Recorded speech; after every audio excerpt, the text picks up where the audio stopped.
Hey, today we're going to talk about infinite limits, limits where the answer is infinity or negative infinity. Let's consider the limit as x approaches 0 from the right of the function 1 over x. If x is equal to 1/10, then 1 over x is equal to 1 over 1/10, and dividing by 1/10 is the same thing as multiplying by 10 over 1, and so you get 10. And similarly, if we get closer to 0 from the right, if x is equal to 1/1,000,000th, then 1 over x is 1 over 1/1,000,000th, and again, dividing by 1/1,000,000th is multiplying by 1,000,000 over 1, and you get 1,000,000. And in this way, the closer and closer you get to 0 from the right, 1/1,000,000,000th, 1 over the number of atoms in the universe, and you get larger and larger and larger values for x, for 1 over x. And since there's no possible largest value that you can get for 1 over x, the closer you get to 0 from the right, the larger 1 over x gets, grows without bound. We say that the limit as x approaches 0 from the right of 1 over x is equal to infinity.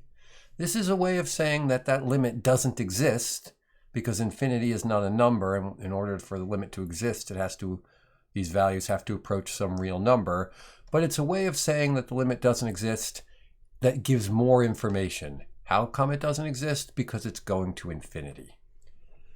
And in general, we'll say that the limit as x approaches a from the right of f of x is equal to infinity for any number a and any function f if the values of f of x get arbitrarily large as x gets close to a with x greater than a. And we'll have the same similar pseudo definitions for the limit as x approaches a from the left, and for the limit values being negative infinity instead of positive infinity. When I say pseudo definitions, it's just like our definition of a limit.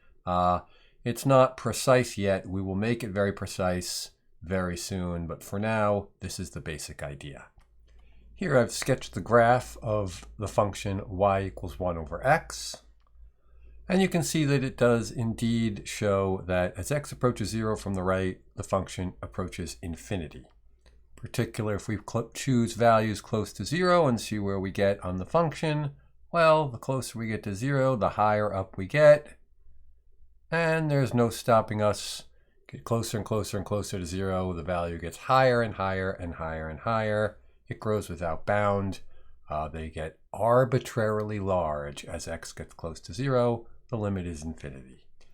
Similarly, as x approaches 0 from the left, the function 1 over x approaches negative infinity. Take values close to 0 but to the left of 0, like negative 1/100th, negative 1/1,000,000th. And 1 over x is negative 100, negative 1,000,000. And you can get larger and larger and larger in the negative direction the closer you get to 0 from the left. This tells us that the two-sided limit, the limit as x approaches 0 of 1 over x, does not exist because our definition hasn't changed for the two-sided limit. It's if the limit from the left is equal to the limit from the right. And infinity and negative infinity are not the same thing, so there's nothing more we can say about this limit than that it doesn't exist. On the other hand, the two-sided limit, the limit as x approaches 0 of 1 over x squared, does exist. It's equal to infinity because the limit from the left and the limit from the right are both infinity, as you can check. Okay, let's take a look at a less trivial example. The limit as x approaches 3 from the right of x plus 1 over x minus 3. Note that you can't apply the limit laws here because as x approaches 3 from the right, the denominator is approaching 0, and the limit law for quotients doesn't apply when the limit of the denominator is equal to 0. And just thinking about this intuitively, if x is some number just a tiny bit larger than 3, then the numerator is some number a tiny bit larger than 4, and what's the denominator? Well, take a number a tiny bit larger than 3 and subtract 3, and you get some tiny number, and so you get 4 divided by some tiny number. What's the tiny number? Imagine it to be 1/1,000,000th. Well, what's 4 divided by 1/1,000,000th? It's 4,000,000. It's 4 times 1,000,000 over 1. So we would expect the answer here to be positive infinity. Well, now we have a guess as to what the answer is, and the job becomes showing that that is in fact the answer, meaning we have to show that the values of x plus 1 over x minus 3 get arbitrarily large, larger than any number that you choose, as x gets close to 3 from the right. So let's take a look at how we do that. Off on the side somewhere, you pick a value for x a little bit larger than 3, like 3.0001. Personally, I find it very difficult to work with decimals and much easier to work with fractions for these problems. 3.0001, that's 3 and 1/10,000th. And if you write it as 3 plus 1/10,000th, I think you'll find the arithmetic much simpler. And when x is 3 plus 1/10,000th, then x plus 1 over x minus 3 is 3 plus 1/10,000th plus 1 over 3 plus 1/10,000th minus 3. There are two ways that you can proceed from here. The first is you can just do the arithmetic and be precise. 3 plus 1/10,000th plus 1 is 4 plus 1/10,000th, and 3 plus 1/10,000th minus 3 is 1/10,000th. And again, dividing by 1/10,000th is multiplying by 10,000 over 1.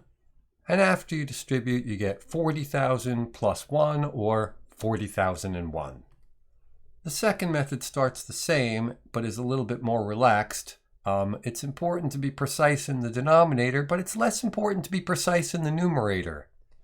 And in particular, 3 plus 1/10,000th plus 1 is pretty darn close to 4. And so we say that that's approximately 4 in the numerator. And in the denominator, 3 plus 1/10,000th minus 3 is still precisely equal to 1/10,000th. And then again, dividing by 1/10,000th is multiplying by 10,000 over 1, and so we get 40,000. So you can see the difference here. When x is 3 plus 1/10,000th, x plus 1 over x minus 3 is exactly equal to 40,001, or if you're a little bit more relaxed, approximately equal to 40,000. Just as good, it's a big number. And if 40,000 is not big enough and you wanted to show that you can get to a number that's even bigger, because we're supposed to be able to get arbitrarily large, and suppose you wanted to be able to show that x plus 1 over x minus 3 gets larger than 1 billion as we get closer to 3 from the right.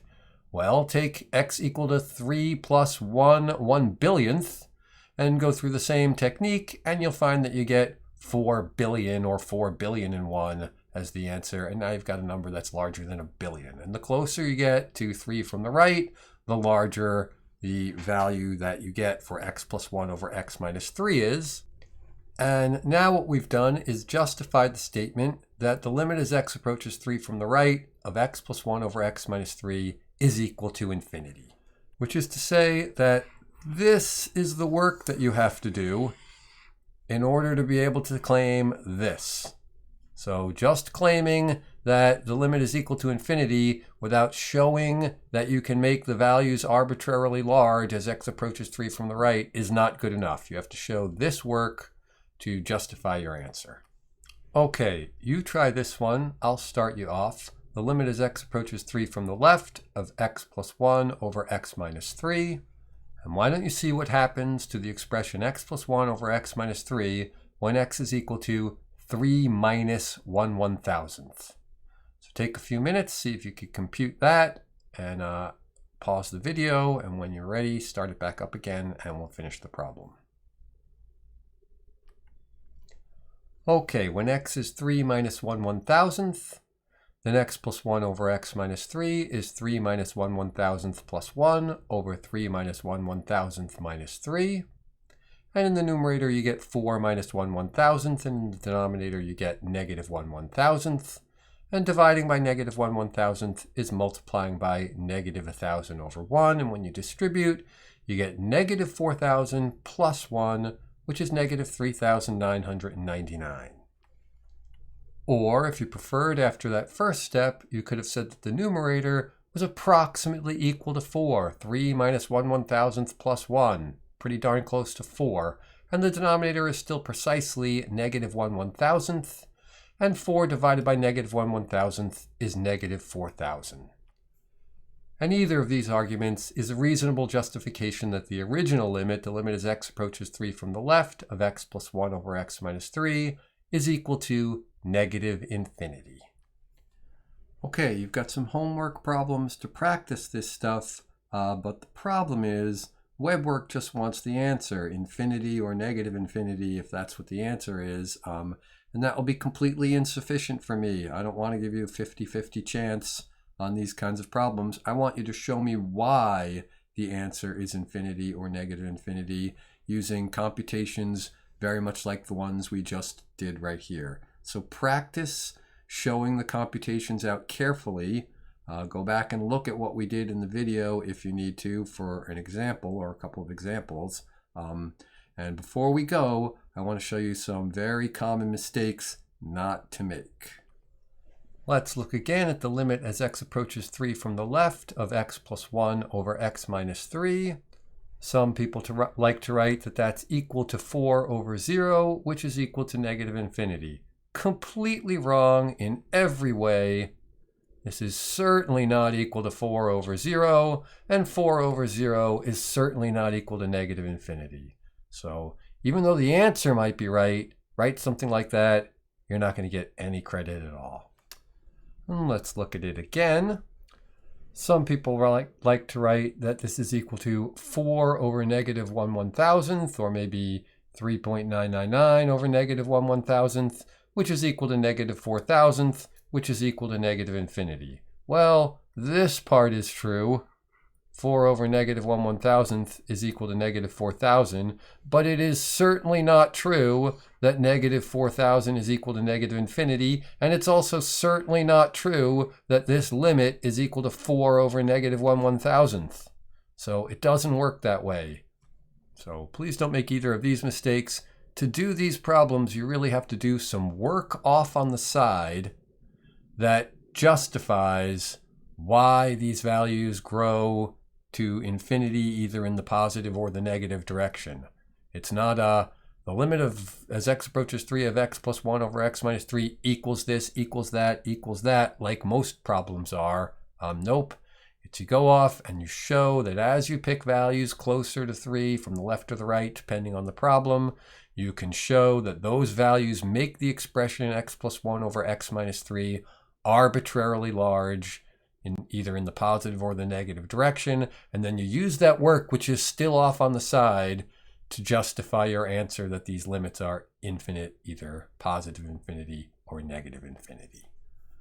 Okay, that's it for me. The rest of it is on you. Go enjoy your homework. See you soon.